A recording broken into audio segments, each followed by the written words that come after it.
Sugar ഉള്ളവർ തീർച്ചയായും ഒന്ന് ട്രൈ ചെയ്ത് നോക്കണേ. ഒട്ടും ദോഷമല്ലാത്ത ഒരു അടിപൊളിയൊരു ടിപ്പുമായിട്ടാണ് വന്നിരിക്കുന്നത്. അപ്പോൾ ഒട്ടും താമസിക്കാതെ തന്നെ നമുക്ക് എങ്ങനെ ഇത് ചെയ്യുന്നതെന്ന് ഷുഗർ കുറയ്ക്കാനുള്ള മരുന്ന് തയ്യാറാക്കുന്നത് നോക്കാൻ വേണ്ടി പോകാം.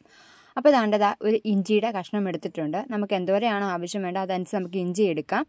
അപ്പോൾ ഇഞ്ചി ഒരെണ്ണം എടുത്തിട്ട് നമുക്കതിന് തൊലി നല്ലപോലെ ചിരണ്ടി നല്ല ഫ്രഷ് ആക്കി എടുക്കണം.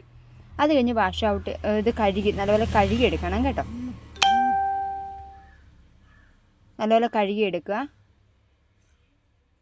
പിന്നെ ഈ വീഡിയോയ്ക്ക് ലെന്ത് കൂടി പോകാൻ നമുക്ക് പറഞ്ഞ് ചെയ്യുമ്പോൾ നമുക്ക് എന്താണെങ്കിലും ലെന്ത് കൂടിപ്പോകും കേട്ടോ. പെട്ടെന്ന് നമുക്കങ്ങനെ പറഞ്ഞു കഴിയുമ്പോൾ നമുക്ക് എന്താണ് ലെന്ത് കൂടിപ്പോകും. മാക്സിമം ഞാൻ ശ്രമിക്കാം.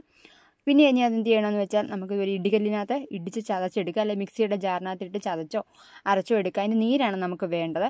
ഇത് രാവിലെ വെറും വയറ്റിൽ നമുക്ക് കുടിക്കണം. ഷുഗർ കൂടുതലുള്ളവർ മാത്രം ഇത് ചെയ്യുക. നമ്മൾ ഗുളികയൊക്കെ കഴിക്കുന്നതിനൊപ്പം ഇതും കഴിക്കുക.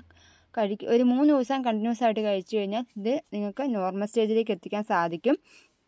അപ്പം ഇതിൻ്റെ നമ്മൾ ഈ ഇടിച്ച് അതിൻ്റെ നീര് നമ്മൾ എടുത്തിട്ടുണ്ട്. ആ നീര് നമ്മൾ ഉലുവാപ്പൊടിയില്ലേ, ആ ഉലുവാപ്പൊടി 1 ടീസ്പൂൺ ഇട്ട് വെച്ചിട്ട് അതിനകത്തോടെ ഒരു 6 ടീസ്പൂൺ ആയിട്ട് ഇതിൻ്റെ നമ്മൾ ഇഞ്ചിയുടെ നീര് ഒഴിച്ച് കൊടുക്കുക. നല്ലപോലെ പേസ്റ്റ് പരുവത്തിൽ നല്ലൊരു ഇതിലാക്കി നമുക്ക് എടുക്കണം. നമുക്ക് കുടിക്കുന്ന പരുവത്തിൽ ഒരു പാനീയം കുടിക്കുന്ന പരുവത്തിലേക്ക് നമുക്കത് ഒരു ഇതാക്കി എടുക്കണം. നമുക്ക് രാവിലെ വെറും വയറ്റിൽ കുടിക്കണം.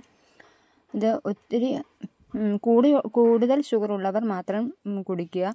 പിന്നെ നമ്മൾ ഓൾറെഡി ഗുളിക കഴിക്കുന്നുണ്ട്. അതിനോടൊപ്പം നമ്മൾ ഈ കുഞ്ഞ് ടിപ്പൊക്കെ ഒന്ന് നോക്കുക. നമുക്ക് ഷുഗർ ലെവൽ കുറയ്ക്കാൻ സാധിക്കും. അപ്പോൾ അതാണ്ട് ഈ ഗ്ലാസ്സിലോട്ട് ഞാൻ ഒഴിച്ചിട്ടുണ്ട്. ഒരു 3 ദിവസം നിങ്ങൾ ആദ്യം ഒരു 3 ദിവസം ട്രൈ ചെയ്യുക. പിന്നെ നിങ്ങൾക്ക് കുറഞ്ഞെങ്കിൽ നിങ്ങൾക്ക് ഇത് കുടിക്കേണ്ട കാര്യമില്ല.